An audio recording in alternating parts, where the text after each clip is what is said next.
Just got back from a walk and I thought of the song. I whip my hair back and forth. And the hair's wet, and I was having a little bit of fun. Actually got a little bit high, a little bit dizzy, a little bit discombobulated because I was doing it too much. And, it's good to let loose and have fun and kind of own that childlike, subjective curiosity and just allowing yourself to. I just saw my breath. I turned the heat on. Nah, it's all good. Just allowing yourself to let loose and kind of play. I know it's called working out. Some people may think of walking as workout, but I like to think of it as working in.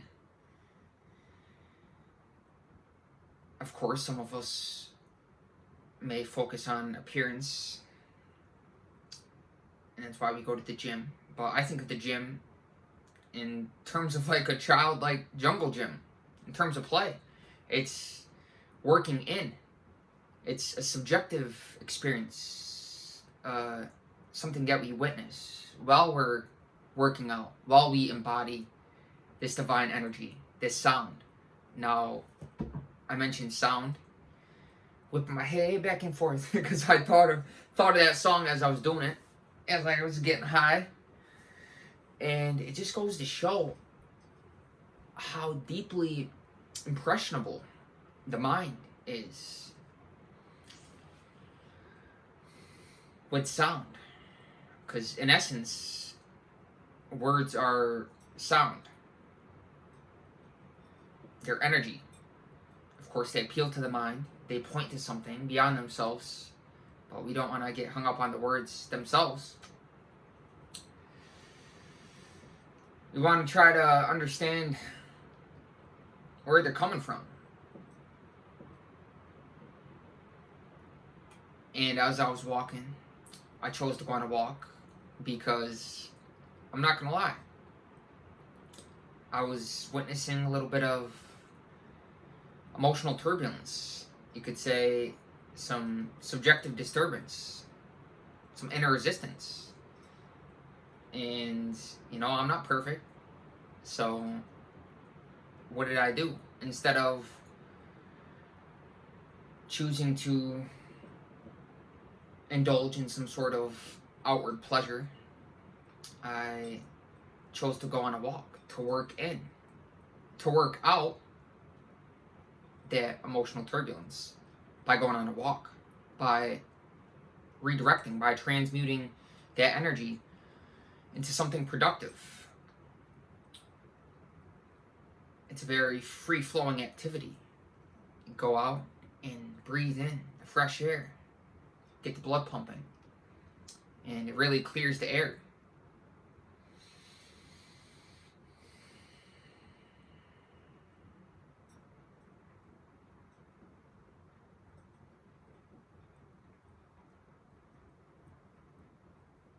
It allows you to really tune into the moment, to enjoy that silence, to be the witness, to allow whatever you're witnessing within to kind of play itself out. Kind of just observe it while you're walking. I'm the closest to a poet, not when I'm necessarily writing, but actually when I'm walking. The body's inspired. We all have that element of physicality. We don't want to deny it. We want to enjoy it, embody it, live it to its fullest. Embody this divine essence. Because what is spirituality without physicality? They go together. They're not opposites. They can't be separated. Physicality, mentality, body, mind, emotionality, spirituality, they're all intertwined. They're all, in essence, the same divine expression.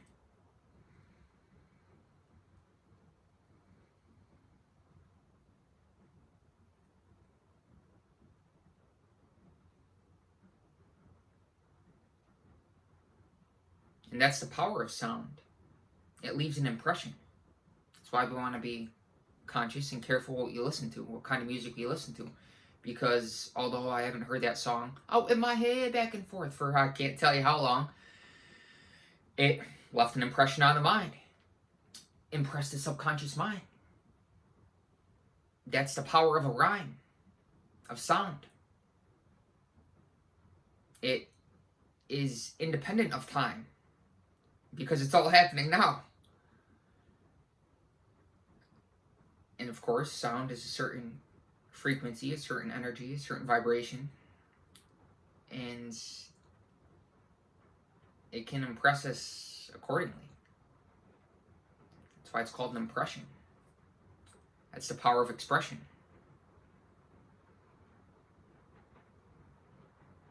It's subjective energy being projected and directed outwardly. It acts as a carrier wave to transmit the energy into the etheric space around us, into the universe that is fundamentally bliss. Of course, we may sometimes see it in terms of disturbance. It may seem that way to us from time to time, depending upon our subjective experience, but fundamentally, it's all bliss.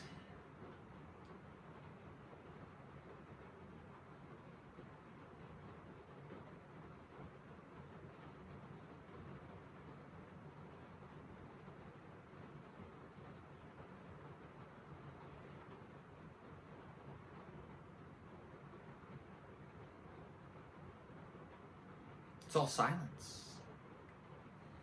Even amidst the sound, they go together. There's no opposition.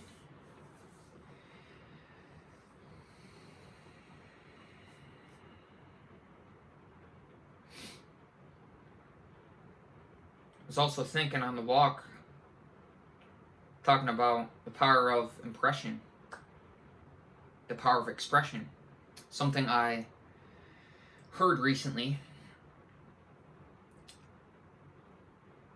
I listened to recently, and there's a nuanced distinction between hearing and listening.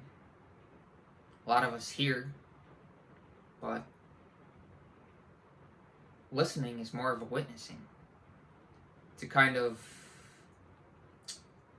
impartially observe the sound all around, as opposed to focusing on a certain point and hearing it.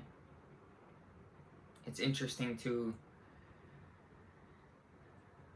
go in and out from something I heard it referenced as spotlight consciousness attention to floodlight consciousness, to kind of zoom in and zoom out. Oftentimes, we're in enclosed spaces in a house. So that's another good reason why it's good to get out, because it allows us to zoom out, to be more in that floodlight state of consciousness, awareness, where you're kind of just aware of all that's around you, as opposed to just kind of in a box. It's good to open the windows in the house to get that air free flowing. The air element connected to the heart. You want to think in terms of the elements. Root chakra, earth. Sacral chakra, water. Solar plexus, fire. Lighting candles. Getting out in the sunshine. Air, heart. Throat, sound. Truth. Expression. Third eye. Connection. Interconnection. Bliss. Witness. Clarity. Pure consciousness. Crown chakra. Transcendence. pure awareness.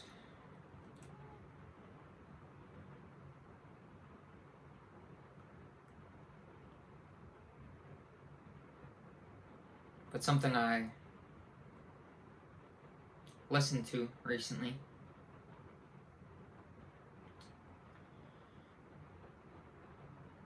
that left an impression is, as an entity increases in energy, the power of his will increases accordingly. Say that 10 times fast. I guarantee it'll sink. As an entity increases in energy, the power of his will increases accordingly. Now, it got me thinking, because oftentimes some of us can be really focused in the solar plexus, which is symbolic of that fire element, like I just said. Personal willpower, perhaps dominance. I want to go out and conquer and dominate, exert my willpower. But when we level up, you could say, when we move up, move that energy up, it's more of a space of surrender, of relinquishing the illusion of personal willpower. And we can do that through, it's not really us doing it, it's more of allowing, surrendering. But practically, we can surrender by committing to and making a declarative decision, saying, I am doing this, I am following through with this, no matter what. And of course, we may interpret that initially as us exerting our personal willpower. Say, I show up every day. Of course, that's me doing that, personally. But actually, if you really do that day in and day out, you commit to the process, you trust the process by surrendering to the process, eventually you're going to reach a point where you realize, actually, it's not personal willpower, but it's more of surrender onto a higher power. It's doing you. Rather than you showing up every day, it's kind of showing up through you as you allow it to express through you and do its will. It's a different state of consciousness, different frequency that we embody. It's operating more from the heart. It's a higher energy. It's more effortless, more flow-based.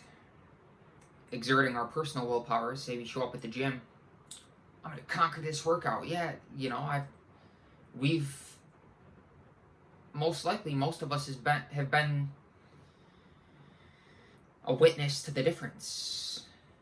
Those different energies operating within us, subjectively. And thus we can, of course, there's no right and wrong. We can choose to witness whatever we want to as a part of our subjective experience. If we really want to operate more from that, kind of pumped up, I'm going to get after this kind of state, then, we can do that. Or if we're kind of more just wanting to allow ourselves to free flow and be the witness to this blissful experience that we call life,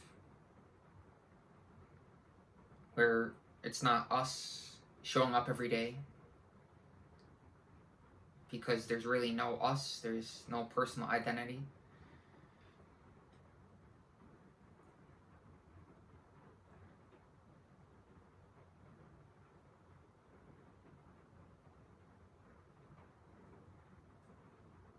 Of course, we all have that part of us, that personality.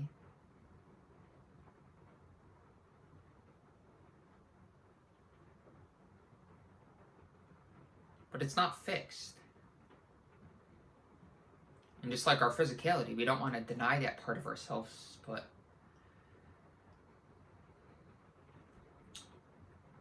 we want to be able to operate from a place of zest and bliss. And when it's fixed, it's more difficult to do that, to allow that.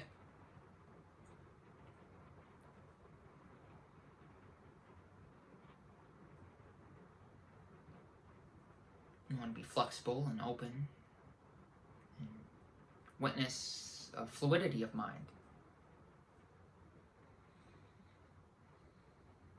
As opposed to being rigid and restricted.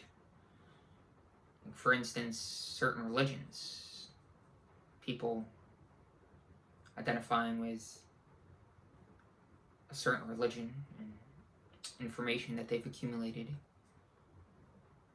that's information is attached to their personal history and personal memory, and they identify with that information, and it's in a sense foolish, because if you think about it, is a child that grows up in a Hindu culture any less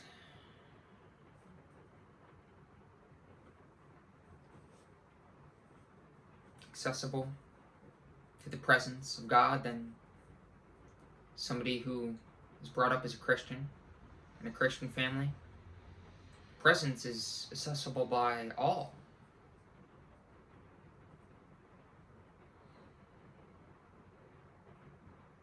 Independent of any personality, of any personal identity. Of course, we all must present a self to the world. But that's not to say that it can't be flexible. As you can see through this channel, it's one of the intentions. There's many different vibes, many different states of mind to show, that we need not be fixed.